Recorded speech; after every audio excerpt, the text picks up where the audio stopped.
The hall was silent, so silent that the hum of the air conditioning and the faint rustle of uniforms sounded almost thunderous. A wide American flag hung from the center wall like a witness to history, its colors glowing under the overhead lights.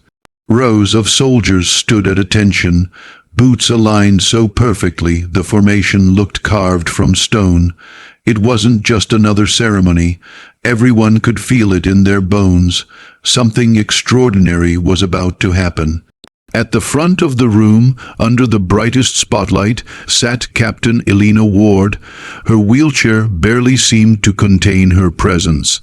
Even seated, she carried the aura of someone who had lived 10 lifetimes on the battlefield, someone who had seen fire, dust, loss, and still stood, even without standing. Her uniform was sharp and immaculate, the patches neatly placed, the badge on her chest reflecting the light in a soft, golden shimmer. She kept her hands folded, her eyes fixed ahead with a calm strength that made even the most senior officers straighten their posture. She didn't feel nervous. She didn't even feel overwhelmed. She was simply present, grounded, breathing deeply, soaking in the moment she never thought she'd live to see. The double doors at the end of the hall opened with a slow mechanical push. Every soldier in the formation snapped into rigid attention.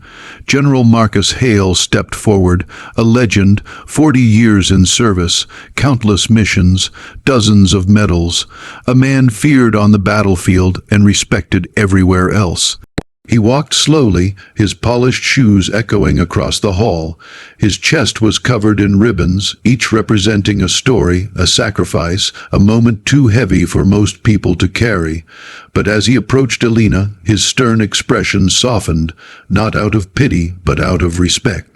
He stopped directly in front of her. For a long moment, no one moved, no one breathed. Then the general raised his right hand in a sharp, flawless salute. The room felt it, a shock, a ripple, something sacred. A general saluting a wounded captain was not unusual, but the way he saluted Elena, with absolute honor, with unwavering recognition, it said everything his words did not. Elena swallowed hard.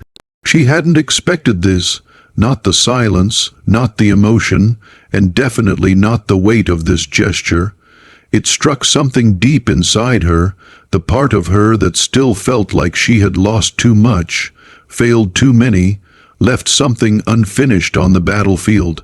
"Captain Ward," the general finally spoke, voice deep and steady, "today, we honor not only your service but your courage, the kind of courage that defines what it means to wear this uniform." Her throat tightened. She remembered the battlefield as he spoke, the explosion, the burning metal, the screams, the moment that changed everything. She remembered lying on a stretcher, thinking she would never see sunlight again, let alone another uniformed salute. But here she was, alive, seen, honored. The general lowered his salute and stepped closer, lowering his voice, though the soldiers behind him still stood frozen in respect. "You saved 6 lives that day," he said. 6, including mine. Elena's breath caught. The memory flashed, pulling his unconscious body from the rubble, dragging him behind a shattered Humvee, shielding him with her own body as bullets tore through the ruins around them. She had never expected him to remember. She had never wanted recognition for it. She would have done it for anyone beside her, but hearing it from him now, "I didn't do it alone, sir," she whispered. He nodded, understanding the humility of a soldier who had given everything. "Maybe not," he said softly, "but they lived because you refused to leave them behind." He reached into a small velvet box on the podium nearby. The soldiers in formation braced themselves. The room grew even quieter. Captain Elena Ward, General Hale continued, "It is my honor to award you the Distinguished Service Cross, a medal few ever saw in their lifetime. A medal that required a level of bravery bordering on impossible." Elena didn't blink. She didn't tremble. She simply held his gaze with the same strength she had shown on the battlefield. But her eyes glistened. When the general placed the medal around her neck, the room erupted. boots striking the ground in a thunderous, synchronized stomp that echoed like a heartbeat of gratitude. And for the first time since the war took her legs, Elena Ward felt whole again. Smoke drifted across the ruined village like a living creature, slithering through broken walls and shattered windows. The early morning sun tried to pierce the ash-filled sky, but each beam was swallowed before it could touch the ground. What had been a quiet valley only hours earlier was now a battlefield carved open by fire. Captain Elena Ward crouched behind a crumbled stone wall, rifle tight against her shoulder, sweat mixing with dust on her face. Her squad huddled behind her, breathing heavily, waiting for her signal.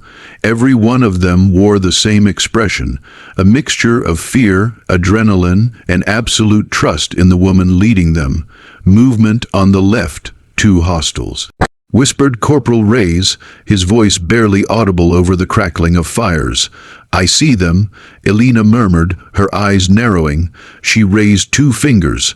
Her squad knew what it meant. Stay low, hold position. Wait! Gunfire erupted from the ridge above, bullets slicing through the air. Chunks of stone exploded around them, pelting Elena's arms and face. She didn't flinch. She'd been in worse. She'd led missions through storms, deserts, frozen mountains, but something about today felt different. The enemy was moving with unusual aggression, pushing harder, firing faster. A radio crackled on her vest. Eagle 3, status.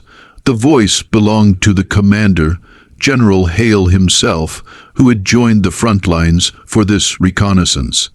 Under heavy contact, Elena answered quickly. "We need support on the east side. Copy, moving to your position."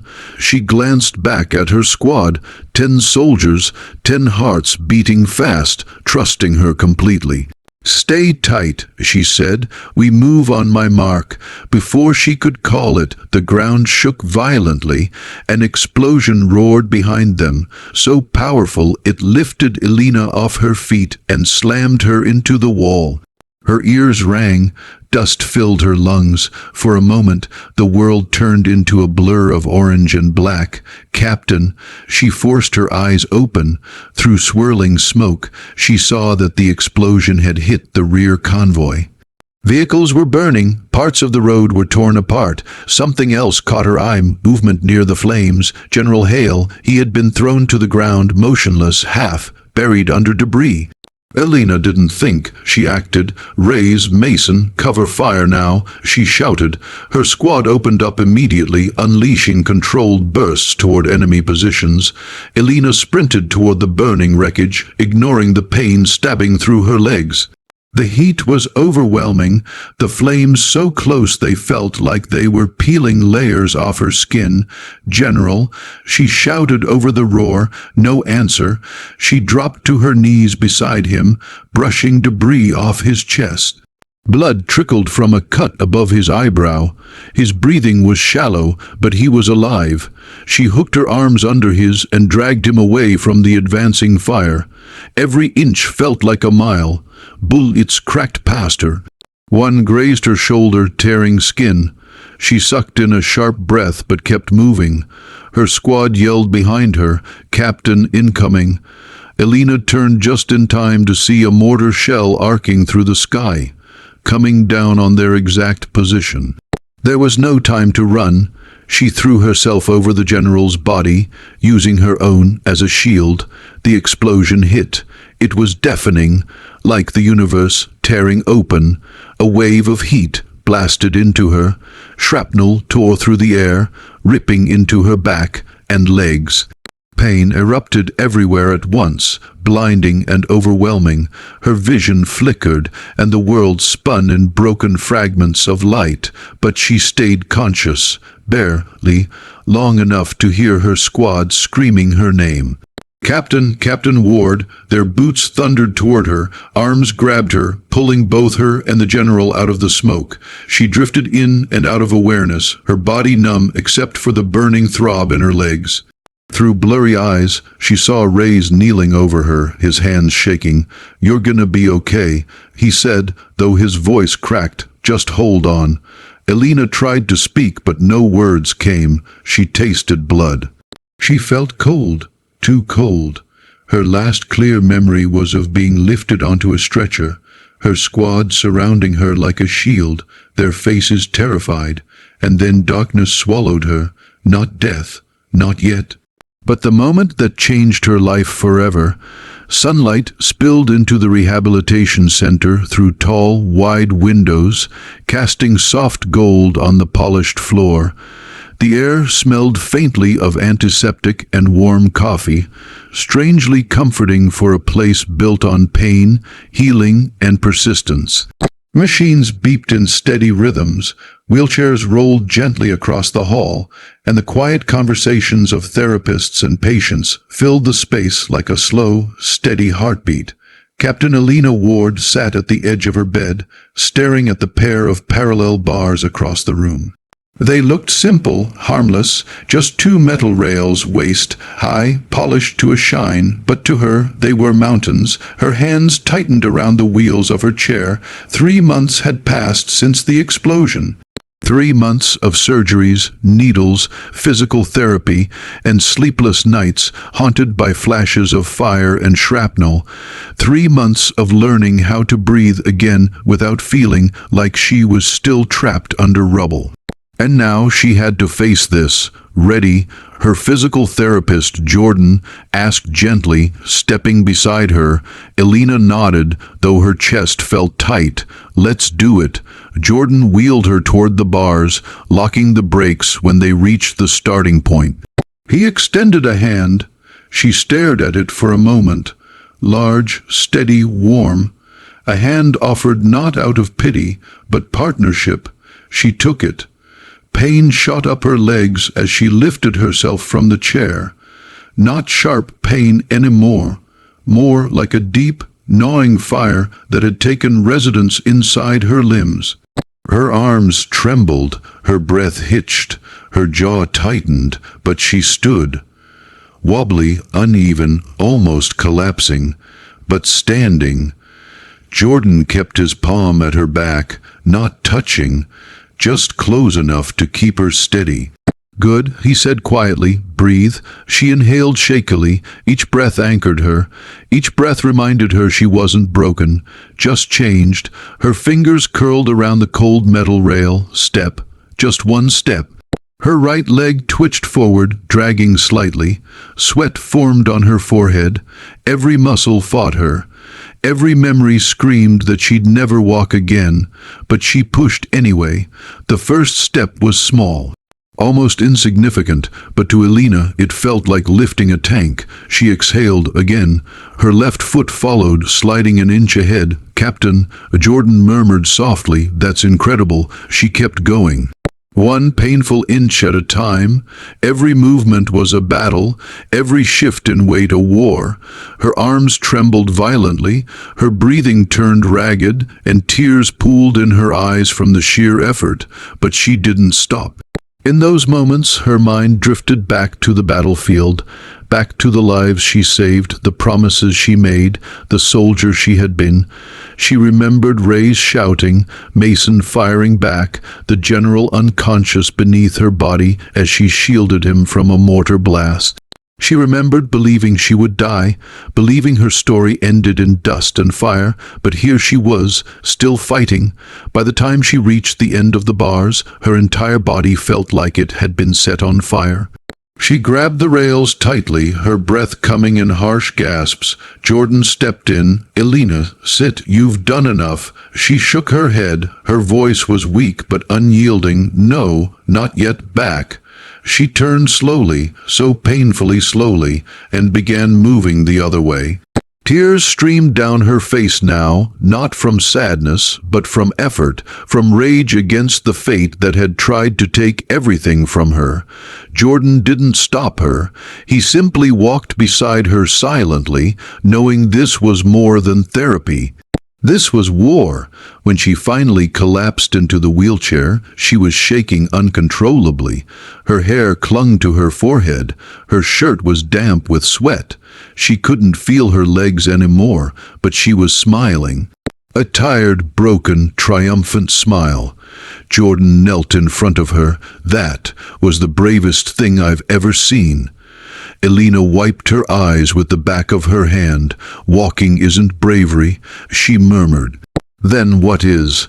Getting back up after you've already lost. He nodded slowly. Then you, Captain Ward, are the bravest soldier I know.